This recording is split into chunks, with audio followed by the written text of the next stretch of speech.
Hello student, welcome to physics expert. Myself your favourite teacher Ramesh sir.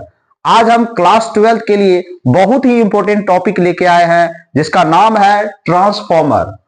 आप अपने आस पास में और पावर स्टेशन में देखते होंगे ट्रांसफॉर्मर लगा रहता है। ट्रांसफॉर्मर का काम क्या है?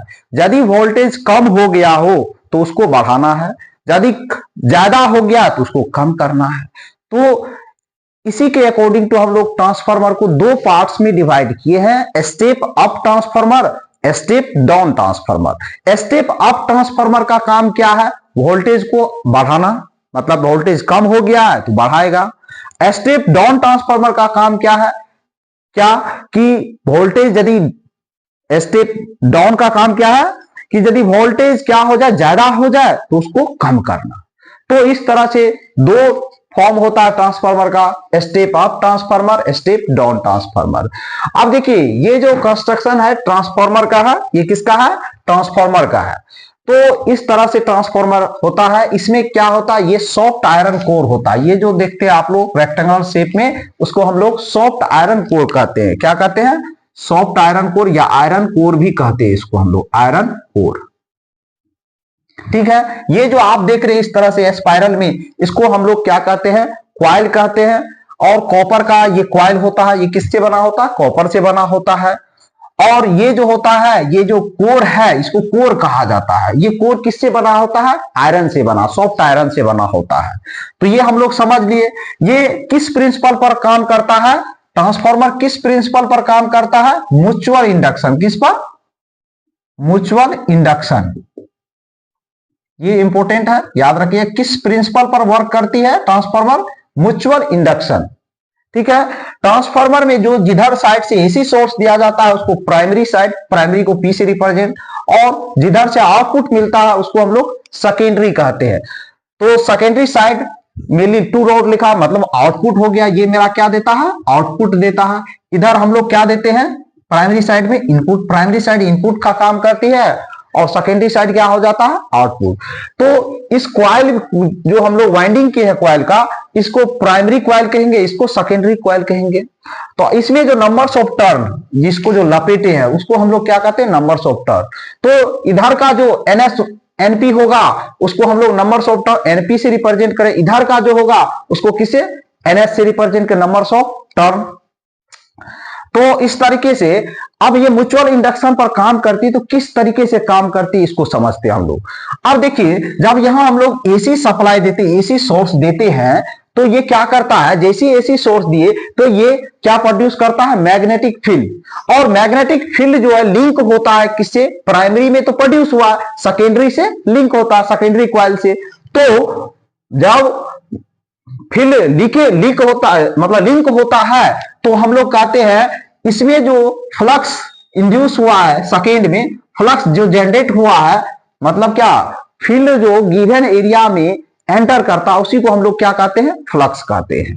तो मान लो ये जब फील्ड जनरेट किया तो कुछ फील्ड इसमें चला गया, तो वो इससे क्या हो गया? ये एक फ्लक्स जनरेट किया, मैग्नेटिक फ्लक्स। और मैग्नेटिक फ्लक्स में समय के साथ, क्योंकि अल्टरनेटिंग करंट है, समय के साथ फील्ड बढ़ेगा घटेगा, तो वो फ्लक्स में चेंज आएगा। जब फ्लक्स में चेंज आएगा तो क्या प्रोड्यूस होगा? इंड्यूस ईएमएफ प्रोड्यूस होगा। फ्लक्स में चेंज मतलब इंड्यूस ईएमएफ। तो जैसे फ्लक्स में चेंज आता है, फ्लक्स लिंक होता है मैग्नेटिक फ्लक्स, तो क्या जनरेट करता है? Induce EMF. ये क्या है? Induce EMF. इसको क्या कहते हैं? Induce EMF, EMF. ठीक है, इंड्यूस ईएमएफ जनरेट कर। तो फ्लक्स जब लिंक करता है तो क्या जनरेट किया? इंड्यूस ईएमएफ जनरेट किया सेकेंडरी। अब जब सेकेंडरी साइड में इंड्यूस ईएमएफ प्रोड्यूस होता है, मतलब इंड्यूस होता है, तो वो लिंक हो जाता है किससे? प्राइमरी से, जिसको कहते हैं हम लोग बैक ईएमएफ। क्या कहते हैं? Back EMF. मतलब फिर से ये इसमें आ गया इसके कारण, तो ये कहते हैं उसको बैक ईएमएफ। और इसको हम लोग इंड्यूस ईएमएफ प्राइमरी साइड कहेंगे, इसको हम लोग induce EMF in secondary side कहेंगे। तो ये हम लोग को जानना है, ये प्राइमरी साइड में इंड्यूस ईएमएफ है, ये सेकेंडरी साइड में इंड्यूस ईएमएफ है। अब इंड्यूस ईएमएफ हम लोग ये चीज हमेशा याद रखिए, इंपॉर्टेंट है आपके बोर्ड के लिए कि कॉइल का रेसिस्टेंस कैसा होना। जो प्राइमरी कॉइल का रेसिस्टेंस को हम लोग नेग्लिजिबल मानते हैं, बहुत कम मानते हैं, और आइडियल केस में हम लोग क्या मानते हैं, 0। ये इसलिए लिया जाता है कि कॉपर लॉस ना, मतलब डिफरेंट टाइप का लॉस होता है वो, इसलिए इसका रेसिस्टेंस कम होगा तो 100 इफिशियंसी क्या होगा, ज्यादा होगा। तो इसलिए हम लोग इसमें क्या कहते हैं, इसका जो प्राइमरी वाइंडिंग है इसका रेसिस्टेंस क्या होता है, मिनिमम होता है, आइडियल केस में 0, ऑब्जेक्टिव में पूछा जाता है। अब हम लोग इसको समझते हैं।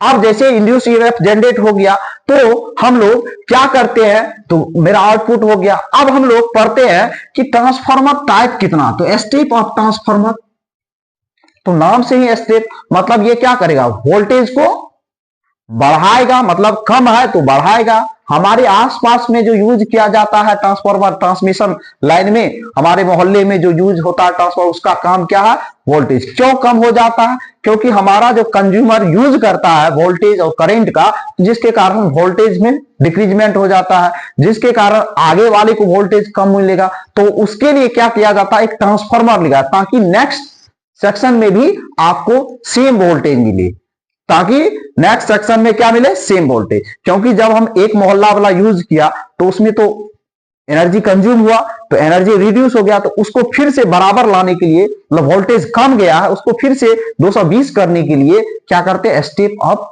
ट्रांसफार्मर यूज करते हैं। अब जो पावर स्टेशन में होता है वहां पर तो हाई वोल्टेज होता है, तो हमको तो चाहिए 220 या 230 चाहिए, तो वहां पर जो हम लोग पावर स्टेशन, बहुत बड़ा ट्रांसफार्मर आप लोग देखिएगा, तो उसका वहां पर क्या होता है, स्टेप डाउन ट्रांसफार्मर यूज किया है, क्योंकि वोल्टेज को हमको कम करके चाहिए ना, इसलिए वहां पर step down transformer use. Step up में क्या होता है कि इसमें सेकेंडरी साइड जो होता है, नंबर्स ऑफ टर्न जो होता है सेकेंडरी साइड में, ये जो सेकेंडरी साइड है ये ग्रेटर होता है प्राइमरी साइड से, मतलब ये कॉपर का जो कॉइल होता है उसका टर्न जो होता है, numbers of turn secondary side में स्टेप ऑफ ट्रांसफार्मर में ज्यादा होता है प्राइमरी के कंपेयर। तो इसके कारण हम लोग क्या कहते हैं, ये इसका काम है, यदि ये वोल्टेज मतलब सेकेंडरी से आउटपुट वोल्टेज ज्यादा देगा इनपुट वोल्टेज के कंपेयर, मतलब प्राइमरी साइड से, ये हो गया। और करंट में उल्टा चलता है, वो आगे हम बताएंगे।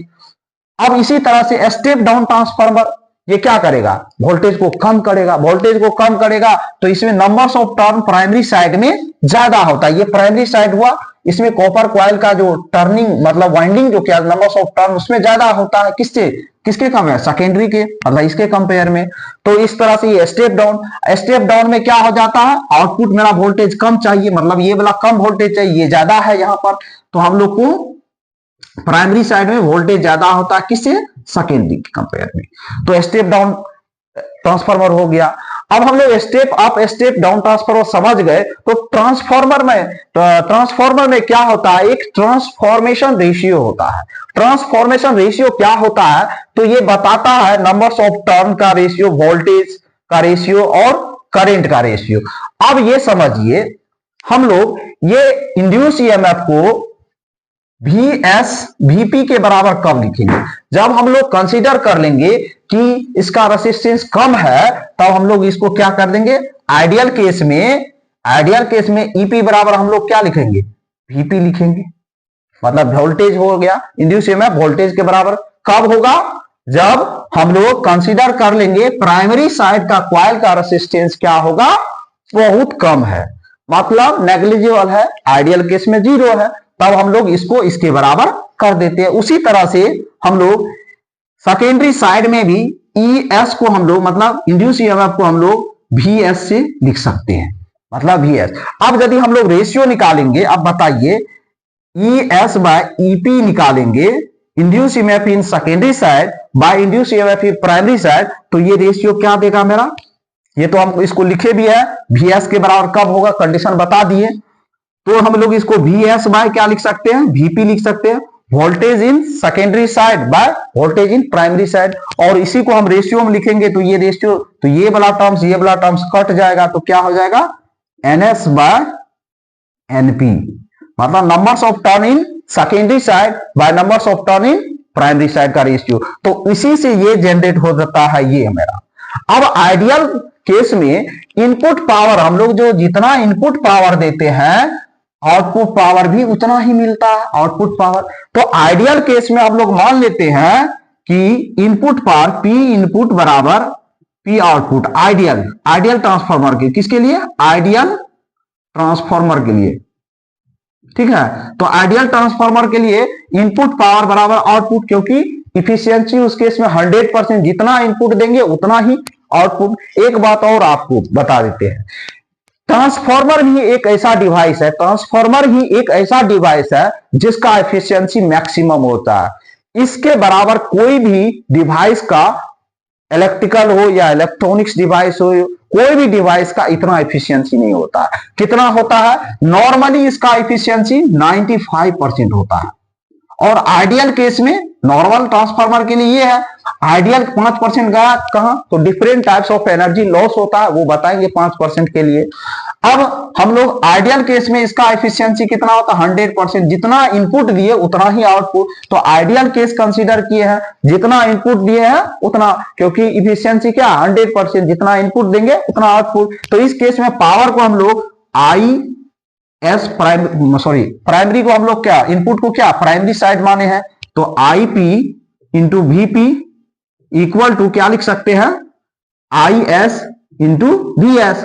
और यदि इसमें रेशियो निकालेंगे वी एस बाय वीपी का तो क्या हो जाएगा? I P by I S. तो ये मेरा देखिए, ये मेरा कनेक्टेड है इससे, तो ये रिलेशन, ये मेरा क्या, ट्रांसफार्मर रेशियो का फॉर्मूला ये जनरेट हो गया मेरा। इसमें इस पर बेस्ड न्यूमेरिकल पूछा जाता है। आपको क्या दिया रहेगा?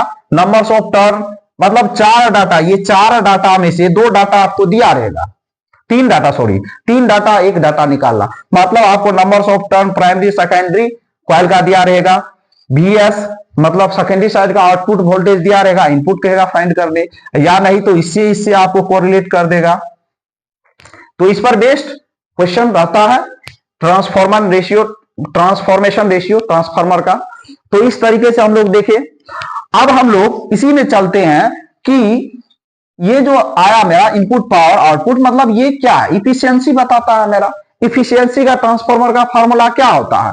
Output power by input power. Output power जितना आएगा, इनपुट पावर हम जितना दिए उसका रेशियो 100 से मल्टीप्लाई कर देंगे तो वो क्या हो जाएगा? मेरा इफिशियंसी हो जाएगा। तो इस तरह से ट्रांसफार्मर, आइडियल ट्रांसफार्मर का क्या होता है? इफिशियंसी 100% होता है। और नहीं तो नॉर्मली हम लोग 95% लिख भी दिए थे, यहां 95% होता है। तो नॉर्मली अब 5% जाता है कहां भाई? 5% एनर्जी गया, दिए 100%, आया मेरा 95%। तो भाई 5%, तो डिफरेंट लॉस होता है, एनर्जी लॉस। तो एडी करंट लॉस होता है। क्या होता है? Eddy current loss. Eddy current loss क्या होता है ये आपको हम बताते हैं। हम लोग अल्टरनेटिंग करंट देते हैं, अल्टरनेटिंग करंट, तो अल्टरनेटिंग मैग्नेटिक फ्लक्स जनरेट होता है, जिसके कारण कोर में एक करंट प्रोड्यूस होता है, जिसको हम लोग क्या कहते हैं? अल्टरनेटिंग मैग्नेटिक फ्लक्स जनरेट होता है, क्योंकि अल्टरनेटिंग करंट दे रहे हैं, जिसके कारण कोर में क्या प्रोड्यूस हो जाता है? एडी करंट प्रोड्यूस हो जाता है। और एडी करंट प्रोड्यूस हो जाता है जिसके कारण ये क्या होता है? हीटअप हो जाता है, हीट हो जाता है। तो इसलिए हीट ना हो तो ट्रांसफार्मर का स्ट्रक्चर भी देखते होंगे किस तरह से दिया था, खागा खा बना करके, क्योंकि वो हीट बाहर ज्यादा से ज्यादा कर पाए। तो एडी करंट लॉस होता है। Different types of energy loss में पहला क्या हो जाता है? एडी करंट लॉस, यहां लिख देते हैं eddy current loss. Eddy current loss होता है एनर्जी में। दूसरा क्या होता है? एडी करंट समय, इसको कम करने के लिए हम लोग क्या करते हैं? क्योंकि कोर में ये जनरेट होता है तो कोर को क्या करते हैं? इंसुलेट कर लेते हैं। इंसुलेट मतलब इंसुलेटिंग लेयर उस पर चढ़ा देते हैं, ताकि क्या हो? करंट, एडी करंट मिनिमाइज हो जाए। अब दूसरा हम लोग क्या बोले? Copper loss. Copper loss, copper loss क्यों कॉपर लॉस के हैं? कॉपर लॉस इसलिए कहते हैं कि ये जो कॉइल होता है किसका बना होता है? कॉपर का बना होता है। जब कॉपर का बना है तो उससे जब करंट पास होगा तो रेसिस्टेंस तो रहता ही थोड़ा बहुत, तो वो अपोज करेगा। रेसिस्टेंस जब अपोज करेगा तो क्या प्रोड्यूस होगा? हीट प्रोड्यूस होगा, I² R potential drop generate मतलब घट जाएगा, पोटेंशियल वोल्टेज ड्रॉप, तो वोल्टेज ड्रॉप प्रोड्यूस करेगा इसमें, जिसके कारण इनपुट जितना आउटपुट नहीं आ पाएगा उतना, तो ये हो जाता है, तो आपका कॉपर लॉस हो जाता है। तीसरा होता है आपका फ्लक्स लीकेज। फ्लक्स लीकेज क्या है ये समझते हैं। क्या होता है, जब हम लोग एसी करंट सप्लाई दिए तो ये प्रोड्यूस क्या मैग्नेटिक फील्ड। जब मैग्नेटिक फील्ड प्रोड्यूस किया तो सारा मैग्नेटिक फील्ड लिंक नहीं हो पाता है सेकेंडरी कॉइल से, कुछ एयर गैप के कारण, बीच में गैपिंग है, एयर गैप के कारण कंप्लीटली लिंक नहीं हो पाता। जब कंप्लीटली फील्ड लिंक नहीं होगा तो क्या होगा, क्या हो जाएगा, फ्लक्स कंप्लीट लीकेज, लिंक नहीं हो पाएगा तो इंड्यूस ईएमएफ भी 100% नहीं आएगा, इसलिए इसको कहा जाता है फ्लक्स लीकेज। तो flux leakage due to air gap के कारण होता है, ये बात भी हम लोग समझ। चौथा होता है हिस्टैरिसीस लॉस। हिस्टैरिसीस लॉस क्या हो जाता है ये समझते हैं।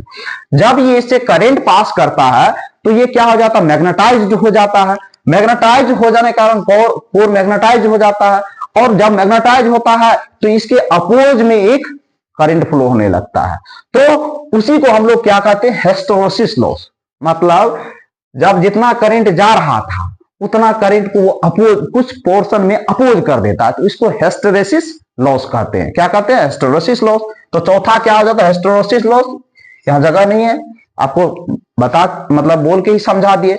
तो इस तरह से 4 लॉस मेन इंपोर्टेंट होता है इसके, और उसके बाद होता है इफिशियंसी। तो इफिशियंसी तो बताएंगे आपको, output power by input power. तो इस तरह से आपको हम ट्रांसफार्मर के बारे में कंप्लीट पैकेज दिए, मतलब नॉलेज दिया आपको, क्योंकि ये सीबीएसई बोर्ड 2025 के लिए बहुत ही इंपॉर्टेंट है। इसलिए आप ये लेक्चर को जरूर से जरूर देखिएगा और अपने दोस्तों के बीच भी शेयर कीजिएगा। इसलिए शेयर कीजिएगा कि ऐसा कंटेंट आपको एक ही लेक्चर में बहुत कम ही, और ट्रांसफार्मर एक अपने आप में एक टॉपिक, इंपॉर्टेंट टॉपिक है, तो इसलिए आपको ये समझना जरूरी है। हर पार्ट को हम समझाए स्टेप बाय स्टेप करके। ये रेसिप्रो, ये फार्मूला याद रखिए, रेसिप्रोकल रिलेशन क्यों बना ये आपको हम बता दिए यहां से। देखिए इसमें ट्रांसफॉर्मेशन रेशियो में NS बाय NP है, VS बाय VP है, बट यहां पर क्या IP बाय मतलब सेकेंडरी। तो इस तरीके से आपको ये चीज ध्यान रखना है। ये हम पूरा